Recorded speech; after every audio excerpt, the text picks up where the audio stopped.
توی 7-8 سال گذشته عاجزانه خواهش کردم که آهنگای من رو اجرا نکنید. من خودم این کار رو دارم میکنم، اون مدلی که خودم دوست دارم، و استدعا کردم از خواننده های عزیز که این کار رو نکنن، که کم و بیش دیگه انجام نمیدن. ولی هنوز باز میبینم که این آهنگ رابی رو یا آهنگ بزنتا رو باز دیروز پیروز 1-2 نفر اجرا کردن، یه خانم اجرا کرده بود.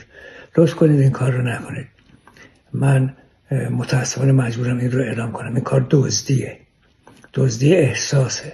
من کاری به مسائل قانونیش ندارم و شما اگر میخواید آهنگساز رو ناراحت بکنید خب میتونید این کارو بکنید، ولی این هیچ اعتباری برای شما نمیاره.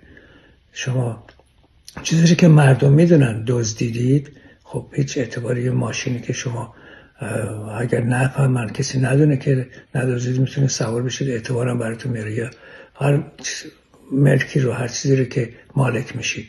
ولی وقتی همه بدونن که این دزدیه و صاحب اون اعلام کرده که شما این رو دزدیدید، که هیچ اعتباری برای شما نمیاره، به دردتون نمیخوره. میخواد چیکار بکنید؟ به جایی شما رو نمیرسونه. ولی متاسفانه من چرا این کار میکنید؟ این از خواننده ها که بگذاریم، نوازنده ها من گفته بودم اشکالی نداره، ولی میبینم اونا هم باز مشکل ایجاد کردن و چند تا ارکستر در 1 سال گذشته آهنگای من رو اجرا کردن و من نمیدونم چرا این کارو میکنن. و به جای اینکه اسم آهنگساز رو اعلام کنه، اسم آهنگساز رو بنویسن، اسم خواننده رو اعلام میکنن. مثلا آهنگ گلواژه رو اجرا کردم، گلواژه هایده که اون آهنگو نساخته بوده. شما از صدای هایده هم در ضبط اون وقتی اون نوازنده ها میزدن که نقشی نداشته. و ببخشید، بنابراین این نوشتن اسم هایده اصلا هیچ معنایی نداره در خلق اون. اصلا شما از صدای اون که استفاده نمی کنید، از ملودی دارید استفاده میکنید. بنابراین کسی که مؤلف هست، آهنگ رو ساخته، اونو باید حتما بنویسید و درشت و به اندازه کافی که همه بفهمن. و اخیراً یک کسی یه کار بدی کرده که یه معلم موسیقی که بچه‌ها رو تعلیم میداده با ارکستر، بچه همه 7-10 ساله بود، 12 ساله، که خوبم اجرا کرده بودن. اتفاقا هم گلواژه رو اجرا کرده بودن و تناز رو اجرا کرده بودن که این روزا خیلی مد شده. ولی بازم اسم خواننده رو نوشته بودن، تناز استاد معین، که اصلا خیلی بی‌معنا بود. هیچ کمکی هم به معین نمی‌کرد، چون اون اصلا احتیاج ندارن خواننده ها. و من نمیدونم چرا این کارو میکنید. حتی اگر اسم خودتون رو نوشته بودید با عنوان معلم که این بچه‌ها رو یاد دادید، باز به عقل جور در میومد که اونم کار بدی بود، ولی از این کاری که کردید بهتر بود. شما معلم هستید و دارید این بچه‌ها رو تعلیم میدید. اول چیزی که باید تعلیم بدید اینه که رعایت کنن چیزا رو، حقوق معلم رو رعایت کنن. اگه این بچه‌ها از حالا عادت کنن به این کار، خب بزرگ بشن چی کار میخواید بکنید؟ شما اگه معلمای خوبی هستید که حتما هم هستید، کارتون رو خیلی خوب انجام داده بودید و خودتون رعایت کنین و آهنگی رو به توبه وقتی اجرا میکنن، موسیقی اجرا میکنن، اسم آهنگساز رو مینویسن. هیچ جای دنیا این کار رو نمیکنه.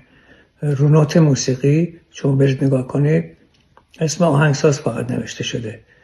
کسی دیگه رو اشاره نمیکنن بهش، خواننده یا که مجریان دیگر رو. شما دارید خودتون رو اجرا میکنید، میتونید اسم آهنگساز رو بنویسید و اسم خودتون رو هم بنویسید، اشکال نداره. ولی آهنگساز رو حتما باید بزرگتر از بقیه بنویسید که برای خودتون اعتبار میاره، کار خودتون رو بهتر میکنه. من نمیدونم چرا این کارو میکنید.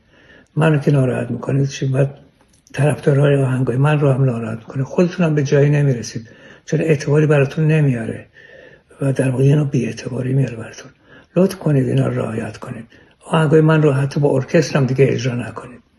این آهنگ تناز رو تیم بایر مونیخ برداشتن، استفاده کردن، ولی چون اسم آهنگساز رو ننوشتید، من دیگه هیچ حق و حقوقی ندارم.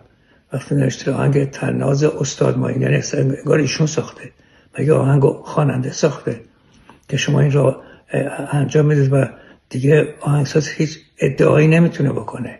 لطفا این کار رو نکنید. خواهش میکنم از دوستای من، به این دوستانتون تذکر بدید. براش اینا دوست و رفیقی دارن، اگه میتونید پیداشون بکنید بهشون، خیلی دوستانه خواهش کنید ازشون. و من نمیدونم، من نمیخوام اقدام قانونی بکنم، چون الان در ایران مرجع دولتی هستن، دو سه تا آقایون هستن که دارن پیگیری میکنن و من نیازی نمیبینم و دارن آهنگا رو که من رو میخوان اجرا بکنن در اونجا مجوز میخوان و این کار بسیار درسته و من خیلی ازشون ممنونم، از این مسئولین. حالا هر که من که اسمشون رو نمیدونم، تنها کسی رو که من اجازه دادم اخیراً برسته ناصر چشم آذر که از همکار دوستای قدیمی یار بچگی من بوده، با هم بزرگ شدیم، آهنگ گلواجه رو اجازه گرفتن و من اجازه دادم بهشون که این کار رو بکنن. بقیه هیچ کدوم هیچ اجازه‌ای ندارن و من نمیدونم چرا این کار رو میکنن. لطفاً اینا رو رعایت کنید. و اخیراً من جوانای خیلی خوب من میبینم که حالا خیلی هم ممکنه جوان نباشن ولی به هر حال از من خیلی خیلی 20 سال 30 سال جوان‌تر هستن که دارم من باشون کار میکنم، خیلی خوب دارن پیشرفت میکنن و حیف از اونها یاد بگیریم. یکی از اونها آقای حسین فاضل که چند تا از آهنگا رو بازسازی کرد برای من با کامپیوتر یا که من کار من نیست، برای من خیلی سخته، خیلی دارن به من کمک میکنن.